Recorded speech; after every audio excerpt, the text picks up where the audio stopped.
So, you want to know how I managed to lose everything over just one careless comment? That's the thing about life, you never see the disasters coming until they hit you like a freight train.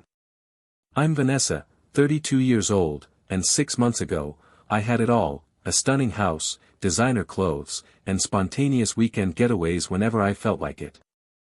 Now, I'm stuck crashing on my sister's couch, pulling double shifts just to afford instant ramen. All because my husband completely overreacted to a joke, something every woman has said about her man at some point. Ryan and I had been together for 6 years, married for 4. He's not exactly what you'd call eye candy, average height, hair thinning on top, still carrying some of that college beer weight, but when it comes to sound, the man's an actual genius. He's this big deal acoustic consultant, designing sound environments for high-end recording studios and concert halls. Big-name musicians and production companies fly him all over the country because, apparently, his ears are worth thousands of dollars an hour or something. Not going to lie, I never really understood it. I mean, he spends entire days obsessing over how sound bounces off walls, who even cares? But it paid for our 5-bedroom house in the best part of town and my Lexus, so I wasn't complaining. My job at Shimmer Boutique was more about having something to do than actually making money, 20 hours a week selling overpriced clothes to women trying to look younger than they are. It didn't exactly compare to what Ryan brought home, but he never made me feel bad about it. He always said he was happy to provide, and I was more than happy to let him. That's how marriage works, right? One person brings in the money, and the other, I don't know, makes the house look good. And trust me, I made that house look amazing. My Instagram posts of our living room even got shared by 3 different home decor pages. That weekend, Ryan was supposed to be in Nashville until Sunday, setting up a home studio for some country music star. It felt like the perfect opportunity to invite my girls over. Mackenzie, Jordan, and Tiffany hadn't been to the house in forever, and we were way overdue for some wine and honest conversation, the kind you can only have when there aren't any men around to get their feelings hurt. I spent the entire day preparing, ordered fancy cheese platters, chilled an expensive rose that Ryan had been saving for some special occasion, and set up the perfect lighting in the living room. The girls showed up around 7, and we were having the best time. 3 bottles in, we started playing this game where we rated our men on a scale from 1 to 10, but with commentary.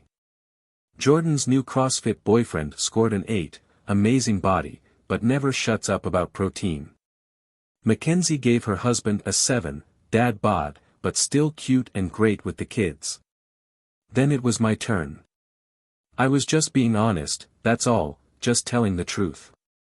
Ryan's like a 5, maybe a 5.5 on a good day, I said, topping off my glass while the girls giggled. But he pays for everything, so I can live with it. I might have gone on a little, talking about how dull he is at parties, always cornering people to discuss the acoustic properties of whatever room we're in, or how his idea of romance is breaking down the sound engineering behind our favorite songs. I was just venting. Everyone needs to vent sometimes. How was I supposed to know he caught an earlier flight? That his Nashville client had a family emergency and cancelled the weekend session? That he came home, heard the water running, assumed I was in the shower, and quietly went upstairs to surprise me? And, most importantly, how was I supposed to know that the central air vent in our living room was directly connected to the master bathroom in a way that carried every single word up to him with perfect clarity? The irony isn't lost on me. The man literally designed sound environments for a living, and it was sound that ended our marriage. I didn't even realize he was home until after midnight, when my friends had all left. I was cleaning up, still feeling good from the wine and girl talk, when I turned around and nearly jumped out of my skin. Ryan was just standing there in the kitchen doorway, still in his travel clothes, with an expression I had never seen before. It wasn't anger. Honestly, I almost wished it had been. It was this terrible, quiet hurt, like I had physically wounded him. And that's when I knew he had heard everything. Every single word. "Did you have a good time?" he asked, his voice eerily calm. I tried to act natural, like my heart wasn't about to pound out of my chest. Yeah, just a girls' night. When did you get back? I thought you were in Nashville until Sunday. Client had an emergency. Session got cancelled, he said, his words clipped and precise. I got home around 9. 9. That would have been right when we were deep into our rating game. Right when I was in the middle of my rant about his receding hairline and dad bod. Right when I had laughed about how I'd settled for stability over passion. Did you hear? I asked, my mouth suddenly dry despite all the wine. Every word. His eyes locked onto mine, searching, maybe for remorse. Especially the part about me being a 5 who pays for everything. I tried to laugh it off. Oh my God, Ryan, it was just stupid girl talk. You know how it is when we get together, we exaggerate everything for laughs. Do I look like I'm laughing, Vanessa? I switched tactics, going on the offensive. Were you spying on me? That's really creepy, you know. Spying? He looked genuinely confused. I came home to my house and took a shower. The vent system I installed, the one you called unnecessary and pretentious when I explained how it would enhance sound circulation throughout the house, carried your voice upstairs. I felt trapped. My fuzzy, wine-soaked brain was scrambling for a way out of this. You're overreacting. Everyone talks about their partners with their friends, it doesn't mean anything. Ryan's expression turned steely. Did you mean it? Am I really just an ATM with a pulse to you? Of course not, I love you, I insisted, stepping toward him. But he took a step back. That's not what you told your friends. You said, and I quote, sure, his job is as boring as watching paint dry, but the direct deposits are regular, so I make it work. A surge of irritation flared up inside me. Why was he making such a big deal out of this? It was a joke, Ryan. Geez, learn to take one. Jokes are supposed to be funny. He rubbed his temple, exhaling sharply. You know what's not funny? Realizing that after 4 years of marriage, my wife sees me as nothing more than a meal ticket. I reached for his arm, but he shrugged me off. You're being ridiculous. I married you because I love you. No, Vanessa, he said, his voice cold.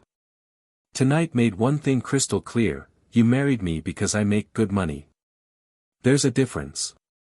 He turned and walked out of the kitchen. Where are you going? I called after him. Guest room. I can't even look at you right now. I went to bed alone that night, irritated that he was being so sensitive. By morning, I was sure he'd realize he was overreacting and everything would go back to normal. Men always got upset over nothing and forgot about it after a good night's sleep. This would blow over by breakfast. But when I woke up, Ryan had already left for work. No note. No text. I figured he just needed some space and went about my day. But when he still hadn't come home by dinner, unease crept in. I sent him a text. No response. I called. Straight to voicemail. By the 3rd day of this silent treatment, I was furious. He was punishing me over one stupid comment. On the 4th day, he finally came home, but the man who walked through the door wasn't the same Ryan I had married. There was a cold detachment in his eyes that I had never seen before. He walked straight to his home office without saying a word. I followed, bracing for an argument. So this is your mature response? Giving me the silent treatment for almost a week? Ryan looked up from his laptop, his gaze unreadable. I've been staying at a hotel, thinking things through. And I've made my decision. Something in his tone sent a chill down my spine. What are you talking about? I've spent the last few days reviewing our life together, Vanessa. The patterns were always there, I just chose to ignore them. The way your face lights up when I buy you things but you zone out whenever I talk about my work. How you introduce me to people by my job title, never by who I actually am. How you're affectionate after I give you your monthly spending money but suddenly, too tired, whenever I need emotional support. That's not fair, I protested. I hired a lawyer yesterday, he continued, ignoring me. I'm filing for divorce. It felt like ice water had been thrown in my face. Divorce? Over one stupid comment at girls' night? Are you insane? It wasn't just one comment, he said evenly. It was the truth finally coming out. He stood up. I've already transferred your portion of our joint account into a new one in your name. It should be enough to get you settled somewhere else. Somewhere else? My heart pounded. This is my house too. Actually, it's not. His tone was measured, detached. The house is in my name. You insisted on keeping it that way, remember? You said you didn't want to be responsible for the mortgage if things went south. Your words. I had said that, back when we bought the house. I thought I was protecting myself. Never imagined it would backfire like this. You have 2 weeks to find another place to live, he said, his voice devoid of emotion. I'll be staying at the hotel until then. As he walked past me, I grabbed his arm. Ryan, please, this is crazy. We can work this out. For a brief moment, I thought I saw a flicker of the old Ryan, the one who could never say no to me. But then his expression hardened again. There's nothing to work out, he said. You showed me who you really are. And I believe you. After he left, I sat in his office for hours, trying to process what had just happened. How had a few careless words unraveled everything? I called Mackenzie, sobbing into the phone. He's divorcing me, over what we said at girls' night. There was an uncomfortable silence before she finally spoke. Vanessa, you said some really harsh things. Things no one should ever say about someone they love. I couldn't believe what I was hearing. So you're taking his side now? I'm not taking sides. But maybe you should think about how he feels. I hung up on her. Some friend she was. I called Jordan next. Then Tiffany. Both conversations went the same way. Apparently, everyone thought I was the villain in this story. Fine. If Ryan wanted to blow up our marriage over this, I'd make sure he regretted it. I'd fight for every penny in the divorce. Let's see how he liked that. But first, I needed to secure my lifestyle. I went straight to our safe, where we kept emergency cash and important documents. It was empty. My pulse skyrocketed as I checked our joint accounts online. Drained. The only account left was the one Ryan had mentioned, with precisely 3 months' worth of my usual spending money. Not nearly enough to hire the ruthless lawyer I'd need to take him for everything he had. I was trapped. The next day, the divorce papers arrived. No-fault divorce, citing irreconcilable differences. No spousal support beyond 3 months of expenses. His lawyer's letter explained that, given the short length of our marriage and my employable status, the court likely wouldn't grant long-term alimony. Attached was the prenup I had signed without a second thought, assuming it was only to protect my future inheritance from my parents. I hadn't realized it also limited my claims to Ryan's assets. I had never imagined this day would come. And now, I had no idea what to do next. It was really happening, and there was nothing I could do to stop it. Over the next 2 weeks, I tried everything. I cooked his favorite meals, bought new lingerie, left tearful voicemails, even wrote a heartfelt letter apologizing for hurting his feelings, though deep down, I still thought he was blowing things way out of proportion. But nothing worked. Ryan had completely checked out. The few times he stopped by the house to collect his things, he didn't even look at me, just stared right through me as if I were a ghost. The prenup had left me with no claim to his business, retirement accounts, or even the house. Everything I had grown so used to was slipping through my fingers, all because of one careless girls' night comment. Exactly 2 weeks after he dropped the divorce bombshell, my time was up. I'd managed to find a tiny one-bedroom apartment I could barely afford on my boutique salary. My parents refused to help, saying it was time I learned responsibility. My friends offered sympathy, but nothing more. The day I moved out, Ryan finally spoke directly to me. "I've had all the locks changed," he said, standing in the doorway as I carried out my last suitcase. "The security code has been updated too." I turned back to look at our beautiful home, the custom kitchen I'd helped design, the backyard where we once talked about putting in a pool, the entryway where he had carried me over the threshold 4 years ago. "This is insane," I said, my eyes welling with tears. "You're throwing away our marriage over something so minor." Ryan shook his head. "No, Vanessa. You threw it away. I'm just accepting it." As I drove to my new apartment, a depressing little box with thin walls and loud neighbors, reality finally sank in. I had lost everything because I couldn't keep my mouth shut, because I had taken for granted the comfortable life Ryan provided, because I had forgotten the most important rule of having a sugar daddy: never let him know that's how you see him. My new place was a nightmare compared to the peaceful, perfectly soundproofed home Ryan had built for us. The neighbors argued constantly, their voices cutting through the paper-thin walls like knives. The pipes clanged, the refrigerator hummed at an unbearable pitch, and worst of all, there was a relentless bass thumping from the apartment upstairs, making it impossible to sleep.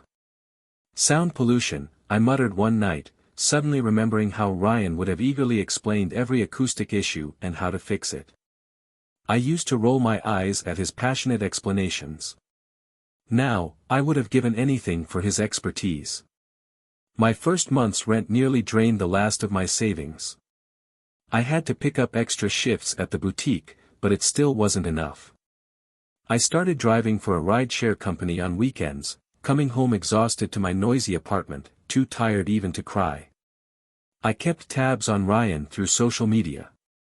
His business was thriving. He had landed a major contract designing the acoustics for a world-renowned symphony hall, the kind of career-defining project he had always dreamed of. There were photos of him at industry events, looking happier than I had ever seen him. And thinner. Definitely thinner. 3 months after moving out, I hit rock bottom. The Lexus Ryan had gifted me for our anniversary was repossessed after I fell behind on the payments. My credit cards were maxed out.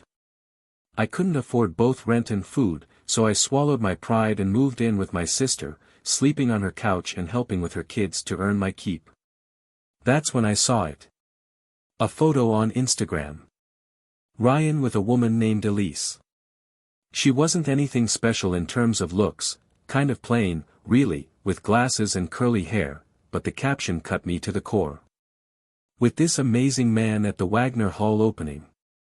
So proud of your incredible acoustic design, being called revolutionary by the press. Proud girlfriend of an acoustic genius." She was proud of him. Not for what he could buy her, but for what he actually did. And the way he was looking at her in that photo, he had never looked at me like that. I slammed the app shut and hurled my phone across the room, barely missing my nephew's fish tank. My sister walked in, took one look at me, and sighed as she sat down beside me.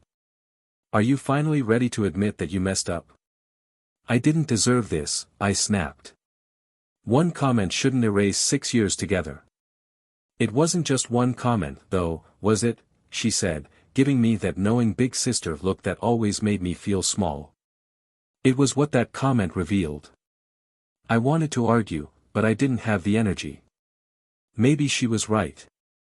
Maybe I had taken Ryan for granted. But didn't everyone do that in relationships sometimes? Did I really deserve to lose everything because of it? Now, as I lay crammed onto this lumpy couch, my sister's cat nestled against me despite my allergies, I still don't think the punishment fit the crime. Yes, I said things I shouldn't have. Yes, maybe I had been more in love with Ryan's ability to provide than with Ryan himself. But he could have talked to me about it. He didn't have to rip my entire life out from under me. The worst part? Sometimes, late at night, I find myself missing him. Not the things he bought me or the lifestyle he gave me, just him. The way he'd get excited about the acoustics in a restaurant. The way he would create sound experiences for our date nights in the home theater. The way he held me when I had a bad day. But then I remember how easily he discarded me, how cold he was at the end, and the pain turns back into resentment. I'm the victim here. I'm the one sleeping on a couch while he's dating someone new and living his best life in our beautiful, sound-perfect home. All over one stupid comment. If that's not an overreaction, I don't know what is. Yet, in my most honest moments, there's a tiny voice whispering that maybe, just maybe, I got exactly what I deserved. I silence it quickly. That voice sounds too much like Ryan's.